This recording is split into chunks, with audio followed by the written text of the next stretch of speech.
All right, today we're diving into Chapter 7 of Glenn Shubb's fantastic book, Life Actually.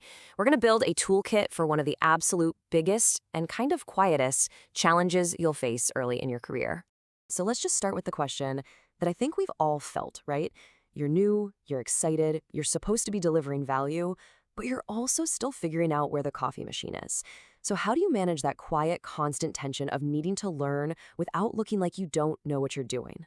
Well, Glenn Shubb actually has a name for this feeling. He calls it the credibility paradox. And it's exactly that. It's the challenge of needing to learn out in the open while at the same time needing to seem totally competent and reliable from day one. And it's this core conflict that we're going to give you the playbook for today.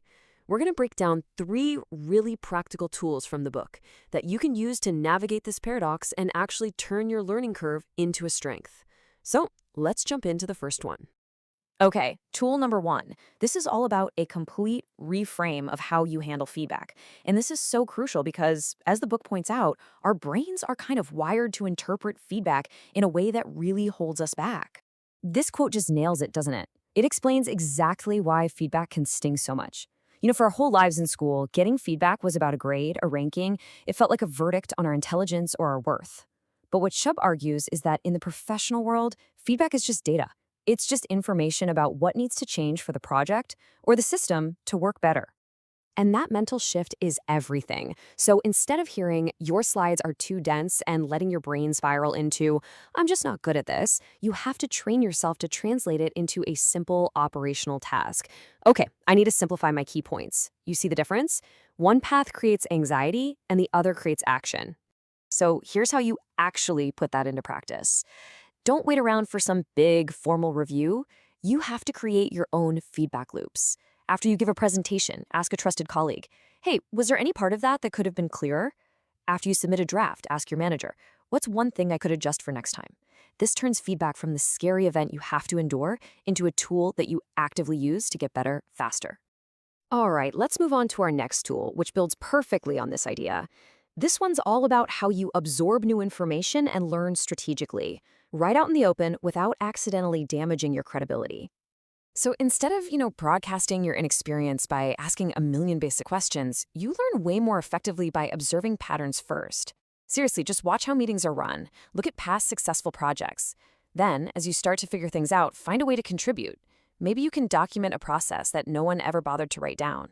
And finally, build a small network of peers, not just your boss, who you can go to with smart, specific questions. And this right here, this is the whole goal. You're not just playing catch-up.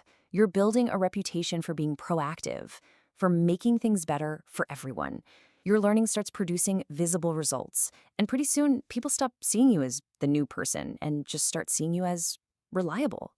Okay, let's talk about something we all dread, making mistakes. They're absolutely going to happen, especially when you're new. But here's the thing, your recovery is what actually defines your reputation, not the mistake itself. So let's break down how Shubb says you can master it. The book uses this perfect, kind of cringe-worthy example that we can all imagine, or maybe we've even had a nightmare about it. It's the dreaded reply all disaster, where you send something embarrassing or just plain wrong to the entire company. Oh. So at this moment, you have 2 choices. The bad path is silence. You just cross your fingers and hope it all blows over. But that destroys trust because people are left to wonder what's going on. The good path, though, a clean recovery, can, believe it or not, actually strengthen your credibility. And the key is this simple 3-step process. First, acknowledge. Just name the error, plainly. No excuses. Second, correct. Fix the problem as quickly as you can. But that 3rd step, prevent, that's the game changer. You explain what you've put in place to make sure it won't happen again. This turns a mistake from evidence of carelessness into proof of good judgment and real ownership. Okay, so let's pull all of this together. Here are the big, actionable takeaways from Chapter 7 that you can start using, like tomorrow, to turn that early career anxiety into a real professional advantage. These are the mental shifts that'll help you solve that credibility paradox we talked about.